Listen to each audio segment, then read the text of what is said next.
Europe 1, bien fait pour vous. Les tendances.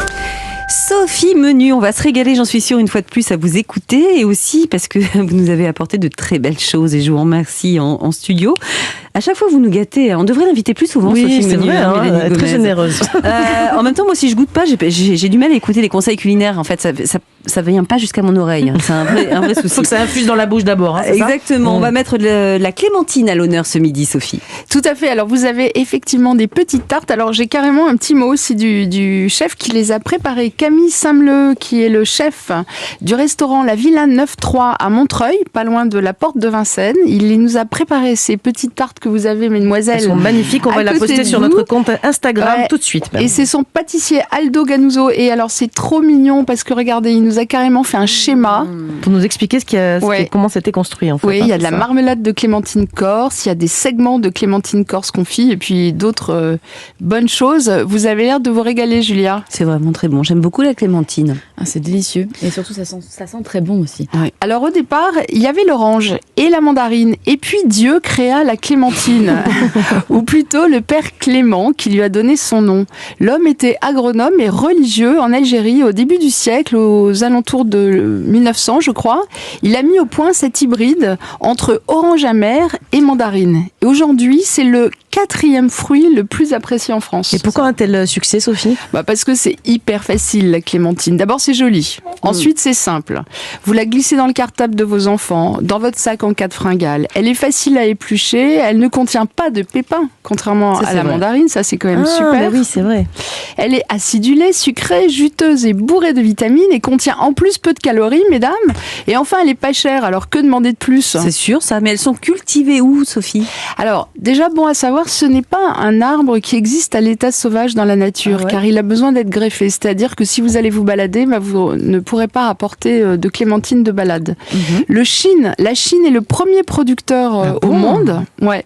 Et chez nous, elles arrivent du Maroc et d'Espagne, mais celle dont je veux vous parler, la plus belle, la plus savoureuse, mais la Corse, évidemment. La Corse, bravo Mélanie. Bonjour la Corse. Alors le premier clémentinier a été planté en Corse en 1925 et vous les reconnaîtrez facilement. Alors en ce moment, c'est la pleine saison. Elles sont sur toutes les étals et elles ont toujours, en général, une ou deux petites feuilles qui sont attachées à leur pédoncule. Et voilà, c'est vraiment très bonne, celle que vous nous avez amenée aussi de clémentine tout court. Ouais. Ça passe toujours la clémentine. Toute simple. En plus, ça salit même pas tellement les doigts. Mais c'est bizarre quand même que la période de production soit en hiver, non ? C'est vrai, on imagine que les fruits, c'est l'été. En fait, on trouve des clémentines, comme je vous l'ai dit, c'est vraiment la pleine période de novembre à février. Et c'est la lumière du jour et la fraîcheur des nuits qui relèvent sa belle couleur orangée. C'est comme ça qu'elle devient orange. Elle passe de verte, où elle est déjà mûre, mais à orange, où elle est vraiment à pleine maturité. En fait, comme tous les agrumes d'ailleurs, je ne sais pas si vous le saviez, mais tous les agrumes, en fait, leur meilleure saison, c'est l'hiver, comme si elles voulaient nous apporter encore des vitamines en plus. Et comment on les choisit bien ? Parce que c'est vrai que parfois on est déçu. On peut être déçu. Alors, bon, déjà, clémentine de Corse. Vous faites là, attention. Vous l'avez bien choisie parce qu'elle est sucrée, mais c'est incroyable. C'est des clémentines de Corse. Délicieuses. Alors, il faut qu'elles soient bien brillantes, assez fermes, parce que vous savez, souvent, elles sont un peu molles. Et c'est là, en fait, ça veut dire qu'elles sont restées trop longtemps sur les étals. Les clémentines de Corse, entre la cueillette et le moment où vous les prenez chez votre marchand, ça se passe combien de temps ? Maximum 6 jours. Ah oui, d'accord. En Corse, d'ailleurs, c'est la 2e production agricole, la clémentine, après la viticulture. Donc, ça occupe vraiment beaucoup de gens. Alors, ne la laissez pas dans le frigo. Laissez-la dehors si vous la consommez rapidement. Il faut regarder les feuilles, bien vertes, qui sont garanties de leur fraîcheur. Il faut qu'elles contiennent, alors évidemment, on va pas pouvoir le vérifier nous, mais 42% de jus. Ah oui, ça c'est pas évident. Parce qu'elle a une IGP. Donc, vous avez compris, Julia, pas 43, pas 41, non, 42% de jus. C'est important. Au pifomètre, comment on fait ? Eh ben, nous on le fait pas, mais il faut qu'elle soit bien juteuse, sans pépins évidemment. C'est pour ça d'ailleurs qu'en Corse, quand elles sont plantées dans les enclos, enfin une sorte d'enclos, parce qu'il ne faut pas qu'elles soient proches d'autres cultures, d'oranges ou de citronniers, parce que la pollinisation risque de mélanger les genres et vous allez vous retrouver justement avec des pépins, ce qui n'est pas ce qu'on recherche dans la clémentine. On en apprend des choses avec vous. C'est génial. Mais alors, qu'est-ce qu'on en fait alors Des millions de choses. Vous, Julia, qui êtes experte en cuisine, on le sait maintenant. Déjà, on peut jongler avec. On peut faire du jonglage. On peut jongler pour essayer d'endormir les enfants, mais mieux, on la croque. Donc, sans façon, comme je vous l'ai dit. C'est le plus simple. Pour les enfants en ce moment, c'est sympa, on fait une fondue au chocolat. On fait fondre un peu de chocolat avec un peu de crème fraîche et on trempe comme ça des petits segments de clémentine. Tout de suite, c'est la fête pendant le goûter. Moi, j'adore faire des vinaigrettes avec. Ah bon? Comment vous faites ça? Je presse le jus, je zeste un peu la mandarine et après vinaigrette normale, huile d'olive, une moutarde un peu douce, dans une salade, sur des légumes grillés, c'est excellent. Nicolas Baudin, notre réalisateur, dit qu'il faisait des bougies, lui, avec des clémentines quand il était petit. Il se servait de l'écorce. Il faudra qu'il m'en parle Je connaissais pas cette astuce-là, mais c'est bien. Et les clémentines aiment beaucoup les crustacés, les fruits de mer et beaucoup le magret de canard. Oui, ça va bien avec. On dit canard à l'orange, mais ça peut être canard à la clémentine. Complètement, en fait. Vous mettez une petite sur une papillote. En fait, j'aime bien cette recette d'ailleurs. Tiens, vous qui aimez vraiment cuisiner. Là, Vous faites revenir une échalote avec des raisins secs que vous avez fait tremper dans un peu de rhum ou un peu de Grand Marnier. Vous ajoutez des segments de clémentine. Vous les posez sur des aiguillettes de canard que vous posez elles-mêmes sur une papillote, feuille de cuisson. Vous refermez, vous faites cuire 20 minutes au four et là, c'est l'effet waouh. Ah oui, c'est vrai. C'est tout simple, hein. Ça, les filles, ça va te porter aussi. Ouais, non, ça a l'air bon. Hein. On peut les faire confire aussi ou pas? On peut les faire confire, très simple. Moitié d'eau, moitié de sucre. Vous faites pocher vos clémentines entières dedans. Vous les laissez cuire 15-20 minutes. Vous laissez refroidir dedans. Vous revenez le lendemain. Après une émission, par exemple, de Bienfait pour vous. Très bien. Et vous refaites cuire votre clémentine une fois encore. En fait, vous pouvez le faire jusqu'à 3 fois. Et vous les servez au moment de Noël. C'est super joli. Avec des marrons glacés, par exemple. Ça se marie bien avec les marrons, vous avez raison. Ça se marie C'est génial. bien. En tout cas, je voudrais vraiment vous remercier et remercier mon nouvel ami Aldo, qui nous a livré ses gâteaux. Aldo et le pâtissier. et Camille Saint-Meleu. Alors moi, je vous invite d'ailleurs peut-être à aller goûter là-bas, d'ailleurs. Mais dans le restaurant très Villa joli, 9-3. Ouais, vraiment. Julia, vous avez presque tout Et fini. bravo les Corses. Merci beaucoup Sophie pour cette chronique donc sur cette start de l'hiver, la clémentine. On l'aimait déjà beaucoup, mais grâce à votre éclairage, on a l'impression de la connaître un peu mieux. Merci pour ces belles présentations. Allez, d'autres tendances vont débarquer dans quelques minutes dans ce studio. La beauté à la suédoise, ce sera avec Philippine Darblay. Et puis on va déguster encore avec Soisy Belin, mais déguster du café, car il paraît que ce serait le nouveau vin. Alors on va tout vous expliquer sur Europe 1. Europe 1, 11h, 12h30. Julia Vignali et Mélanie Gomez. C'est bien fait pour vous, nous sommes en direct jusqu'à 12h30 avec notre trio de chroniqueuses, toujours avec nous en studio aujourd'hui. Et à présent, on va donner la parole à Philippine Darblay qui va nous parler de rituels beauté pour prendre soin de soi en cette période hivernale. Et il paraît qu'on a beaucoup à apprendre des Suédois ou des Suédoises, je ne sais pas. Oui, beaucoup. Alors, surtout, les Suédois ont des hivers ultra difficiles. Voilà. Il faut se mettre dans l'ambiance, il fait froid, il y a de la neige et surtout ils ont que quelques heures de lumière par jour. Je sais pas si vous imaginez, en fait ça impacte vraiment le moral, sans compter le froid, etc. Et donc très naturellement, en fait c'est une culture qui a développé beaucoup de rituels de beauté et de bien-être pour traverser simplement cette période. Forcément ils sont habitués. Alors vous nous avez, je crois, sélectionné 3 marques coup de cœur qui remettent ces rituels ancestraux au goût du jour. Ah oui, alors la première marque dont j'avais envie de vous parler s'appelle La Bruquette. En fait c'est une marque qui est née et qui produit d'ailleurs intégralement sur la côte ouest de la Suède. Alors là aussi, il faut imaginer être au milieu des éléments. Il y a du sable, du vent, de la nature. Et en l'honneur de l'hiver, ils ont lancé une gamme de senteurs pour la maison qui s'appelle Bastu, qui est inspirée de ce qu'on appelle les Bastu Fest. Donc c'est littéralement les fêtes de sauna. En fait, c'est un rituel qui est presque sacré, qui est encore très ancré d'ailleurs. Tout le monde le fait encore aujourd'hui. Et voilà, on alterne sauna et plongeon dans la mer ou roulade dans la neige. C'est très jovial et festif. Et d'ailleurs, Stanislas Lebert, qui est directeur de la marque, nous parle un peu de cette expérience qu'il a vécue.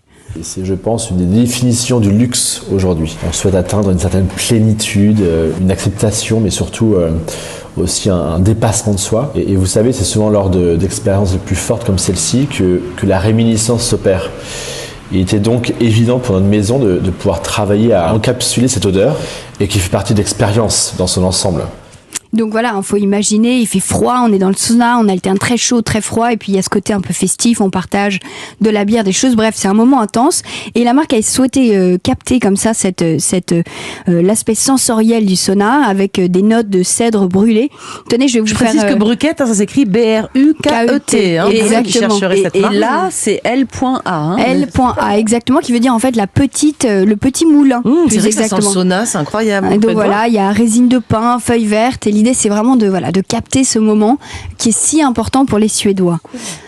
Ah, mais c'est Vous en génial, pensez quoi de cette senteur? Ça sent très bon. Moi, je trouve que c'est très agréable, Un peu le effectivement. bois, Ouais. Mais vous avez une autre Swazik? Il y a une autre marque, non, qui fait Oui, ça alors il n'y a pas une autre marque qui fait exactement ça, mais en revanche, il y a une autre marque dont j'aimerais bien vous parler aujourd'hui, qui s'appelle Björk & Berries, qui a été créée cette fois par Isabelle Levenhaupt. Elle produit dans sa ferme familiale qui est bien plus au nord à Faviken, au milieu des lacs et des forêts. Encore une fois, c'est magique. Et vous imaginez bien, c'est une marque qui est imprégnée de la nature et qui s'inspire beaucoup de ses propriétés curatives. Mais berries, ça veut dire baie, et Björk, ça veut dire quoi en fait? Björk, en fait, c'est le bouleau, l'arbre.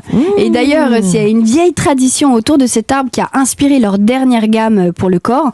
C'est une tradition qui consistait à se fouetter très légèrement avec les feuilles de bouleau. Je rigole pas. Enfin, vous savez, je sais pas si vous avez vu dans les saunas, il y a souvent des branches comme ça. Bon, voilà, le bouleau. C'est pour se fouetter. En fait, c'est pour activer la circulation sanguine. Enfin, il y a plein de bienfaits autour du. Pour s'amuser, quoi. Ou pour s'amuser, voilà. Ici, c'est vrai qu'on s'amuse.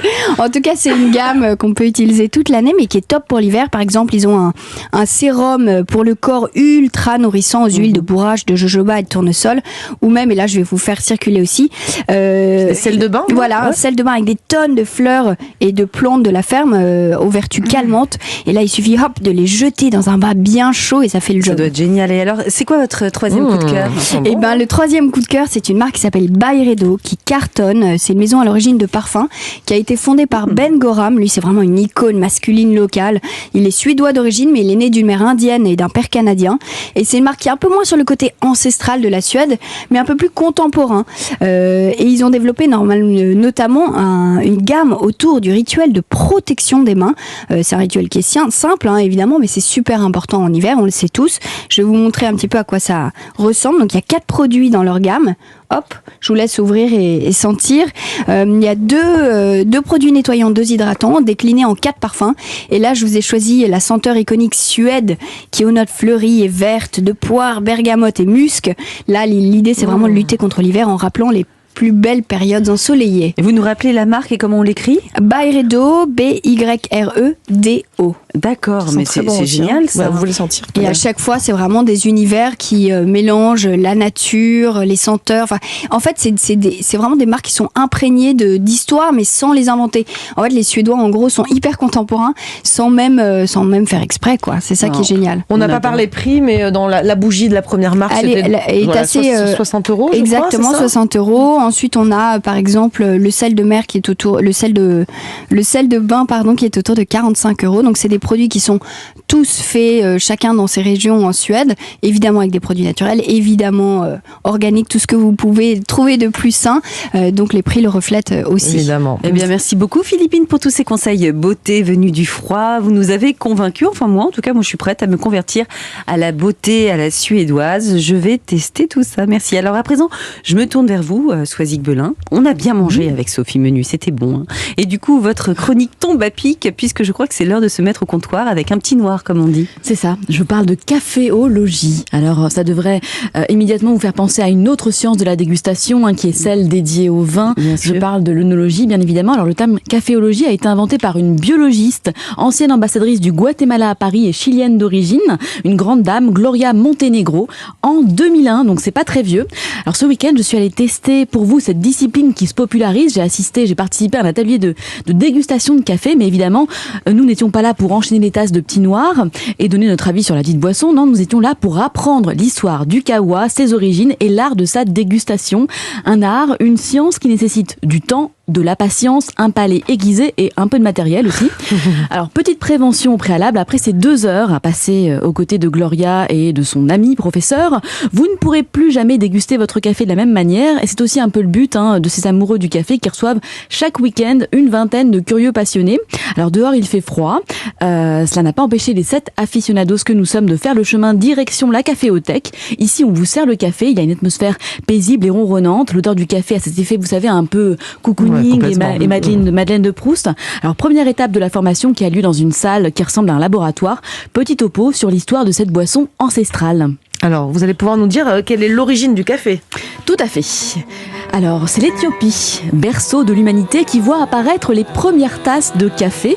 Mais c'est au Yémen que celui-ci commence par être dégusté. Alors au début, on le mâchouille, on le consomme pas comme on le consommerait aujourd'hui. Une légende raconte même que Mahomet, malade, aurait reçu ce breuvage sacré et salvateur de la part de l'ange Gabriel. Ces quelques gorgées le guérirent et cette boisson est alors associée à l'islam, comme le vin rouge est associé à la liturgie chrétienne. Alors je vous fais des raccourcis, mais qui dit café dit plantation, esclavagisme, producteur. Ensuite, le café, quelques années plus tard, entre en bourse. Alors le Robusta à la bourse de Londres et l'Arabica à la bourse de New York. Alors les anecdotes un peu comme celle-ci s'enchaînent. On parle de coffee break aux États-Unis. On parle de l'espresso à l'italienne qui est inventé pour raccourcir les pauses déjeuner des ouvriers. En fait. Génial. Et puis vous allez nous parler de dégustation un peu là. C'est ça. Deuxième étape de ces 2 grandes heures, 2 heures et demie. Après nous avoir appris que le café n'est pas cette chose que l'on trouve sous forme conique en aluminium qu'on met dans une machine, que c'est aussi une science de la dégustation. En fait, maintenant que je suis un petit peu calée sur le sujet, vous allez pouvoir me poser tout un tas de questions finalement. Alors justement, c'est quoi la différence entre le Robusta et l'Arabica par exemple ? Eh bien, sa provenance, Afrique de l'Ouest pour un et de l'Est pour l'autre, ses arômes et sa dose en caféine. L'Arabica, c'est 1% de caféine et le Robusta, 3%. Bon, elle connaît tout, Mélanie. Attendez, là, je vais bien la voir. Ouais. Combien de tasses consomme-t-on par jour dans le monde ? 3 milliards. C'est tout. Alors même c'est beaucoup, dis donc, les questions plus techniques, puisque vous êtes ensuite passé à la pratique. Combien de pourcentage d'eau a-t-on dans une tasse de café filtre ? Question très importante. Ça m'est venu comme ça à l'esprit, je me suis dit... 98%, donc l'importance de choisir la bonne eau, surtout quand on est sur des cafés comme ça, des grands crus de qualité, c'est comme ça qu'on les appelle. Alors cette partie du cours axée sur la dégustation était passionnante. J'ai avec moi d'ailleurs la feuille qui permet de noter et d'écrire un café. Vous voyez le vocabulaire utilisé avec des notes diverses. Beurre, caramel, mélasse, bois, fruité, abricot, épices, anis, etc. Il y a une feuille de notation carrément. Voilà, c'est dingue, Alors si Gloria a choisi la France comme pays de naissance pour son projet sur la caféologie, c'est aussi pour la palette de vocabulaire que l'on a concernant la gastronomie de manière plus ou moins générale. Alors à la fin des 2 heures, je commence à reconnaître ce qu'est un moulin à café, une machine, où je sais ce qu'est un barista, où je peux me la péter en décryptant un grand cru de spécialité. Je demande à un autre élève ce qu'il a pensé de cette masterclass. C'est très intéressant. Moi, j'ai plus expresso à la base. Je voulais voir d'autres façons de redécouvrir le café par des gens qui s'y connaissent aussi bien sur le café en lui-même, sur la manière de le préparer. Et peut-être me réconcilier avec les cafés allongés que j'apprécie un peu moins. Alors ce lieu veut démocratiser ses connaissances. Le but est que nous soyons de plus en plus nombreux à savoir déguster le café et à s'intéresser à ce qui semblerait prendre un chemin comparable à celui du vin. D'ailleurs, voici le conseil de notre professeur pour nos fêtes de fin d'année. Moi je vous conseille, on arrive sur les fêtes, compter 24 mois, on se fait plaisir évidemment, avec une belle petite tasse d'expresso. On doit partir sur un café avec beaucoup de floralité, un café peut-être d'Éthiopie, un Guji ou un Yirgachev, ça c'est toutes les régions inhérents à l'Éthiopie, et de finir avec un mélange de créma en bouche avec ce fameux comté exceptionnel. Incroyable. Ça donne envie. On redécouvre sa géographie aussi. Oui, effectivement. Oui. Sophie Menu, vous qui êtes journaliste culinaire, justement, qu'est-ce que ça vous inspire ? Vous saviez qu'il y avait des cafés comme ça où Oui, j'ai eu la chance d'aller en Éthiopie, justement, faire un reportage sur le café. Donc, passionnant. Parce qu'ils ont des cérémonies de café. Complètement. Oui. Au moment où vous dites j'en veux un et vous le buvez, il se passe 3/4 d'heure. On le ramasse, on le torréfie, on le moue, on le broie, on le passe. Mais c'est génial. Philippine ? Oui, moi j'ai l'association du café avec le fromage, ça me rappelle le Brésil. Je sais qu'ils mettent toujours un petit bout de fromage justement à côté du café pour éviter. En fait, ça contrebalance l'amertume du café. Je n'aurais pas pensé avec le fromage forcément. Vous faites pas ça le matin ? Non. Moi, si je fais ça. Un bout de fromage à café Camembert dans le café ? Non, je le trempe pas, mais une petite gorgée de café, une petite gorgée de fromage. Et bien voilà, vous savez. Vous le mangez liquide, le fromage aussi ? Non, mais une bouchée et une gorgée, pas vous. Vous faites pas ça. Non, mais moi j'ai découvert ça en fait. C'est vrai que j'avais pas du tout pensé à associer le fromage au café. Et pourtant, c'est vrai qu'on finit souvent le repas par un fromage. Voilà. Très bien. Merci beaucoup Swazik. Alors promis, j'avalerai plus jamais mon café à l'arrache comme on dit. Grâce à vous, on a compris que c'est presque un art, une cérémonie dont il faudrait davantage profiter. C'est noté en tout cas. Merci à toutes les trois pour ces bons plans, ces conseils du jour. Voilà, bien fait pour vous. C'est déjà terminé pour aujourd'hui. Ne vous inquiétez pas. On se retrouve bien sûr demain à 11h. Et Julia, on va parler de quoi demain ? Alors demain, dans Bien fait pour vous, on va s'adresser à tous ces parents qui ont des enfants qui vivent encore chez eux alors qu'ils ont presque 30 ans. Vous savez, comme dans le film Tanguy. Eh bien, on vous dira tout pour que votre progéniture prenne enfin son indépendance et quitte au plus vite vite. Le nid familial, on s'y prendra évidemment en douceur. On vous détaille tout demain. D'ici là, en tout cas, n'hésitez pas à nous envoyer vos questions sur notre compte Instagram ou sur le répondeur de l'émission, le 39 21. À suivre, c'est Europe Midi avec Romain Desarbres.